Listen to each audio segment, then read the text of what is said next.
Bonjour à tous et bienvenue dans cette nouvelle vidéo consacrée à Power BI. Nous allons passer quelques minutes ensemble pour vous présenter un tableau de bord interactif et performant. Il a été spécialement conçu pour les utilisateurs de la solution ERP Microsoft Dynamics 365 Business Central.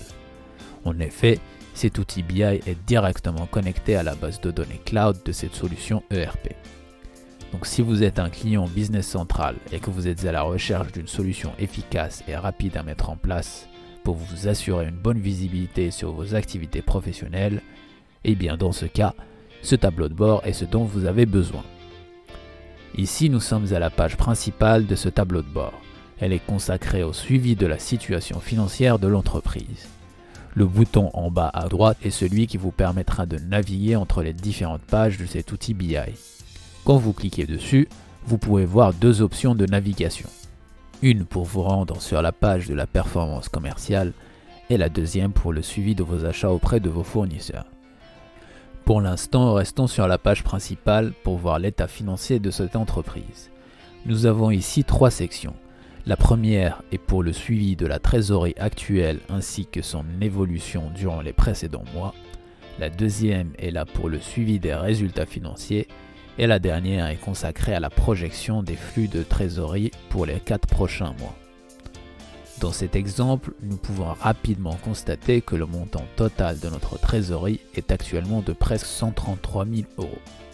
On peut également constater que durant le mois de janvier 2020, la trésorerie a augmenté de plus de 56 000 €.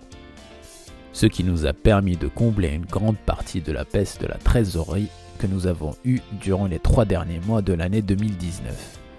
Regardons maintenant nos résultats financiers. De manière générale, l'entreprise fait du bénéfice chaque mois, mais le mois de novembre 2019 a été particulièrement bénéfique. En tant que responsable des finances d'une entreprise, nous devons porter une attention particulière sur les flux de trésorerie et pouvoir prévoir le niveau de liquidité de l'entreprise à court et moyen terme. Ici, dans cet exemple, nous avons un graphique qui nous donne une idée sur les entrées et sorties d'argent prévues pour les 4 prochains mois. Cette information est obtenue à l'aide des bons de commande et factures de vente, ainsi que les factures d'achat dans le système ERP. Par exemple, nous pouvons ici remarquer que durant le mois d'avril 2020, nous devons prévoir un montant total de paiement à nos fournisseurs qui est de l'ordre de 79 000 €. Mais comme nous sommes censés être payés pour un total de 95 000 € de la part de nos clients, le montant total de notre trésorerie sera de l'ordre de 174 000 €. Allons maintenant à la page de la performance commerciale. Les types de graphiques ici sont différents de ceux vus précédemment. La page est divisée en deux parties. La première en haut est pour le suivi des ventes en cours. Celle du bas est pour l'analyse des ventes déjà comptabilisées dans notre système. Ici, nous avons un rapide coup d'œil sur les 5 plus importantes opportunités en cours et les montants de chacune. À la gauche de l'écran, nous pouvons voir qu'actuellement, nous avons 3 devis en cours, 4 bons de commande et 7 factures non comptabilisées. Nous pouvons également voir le montant total en euros de chaque type de document. Le graphique au milieu est également intéressant, car il vous permet d'avoir une idée des futurs paiements que vous êtes censé recevoir et surtout quand est-ce qu'ils sont censés arriver. Dans la seconde section, nous pouvons analyser les ventes comptabilisées dans notre système. Par exemple, ici sur la droite, nous avons le top des articles vendus en termes de quantité durant l'année fiscale en cours. En bas à gauche, nous avons notre top 5 clients en termes de chiffre d'affaires et juste au-dessus est un important graphique qui nous montre les clients en retard de paiement. Ici par exemple, nous pouvons constater que près de 38 000 € de montant de facture auraient dû être payés en décembre 2019.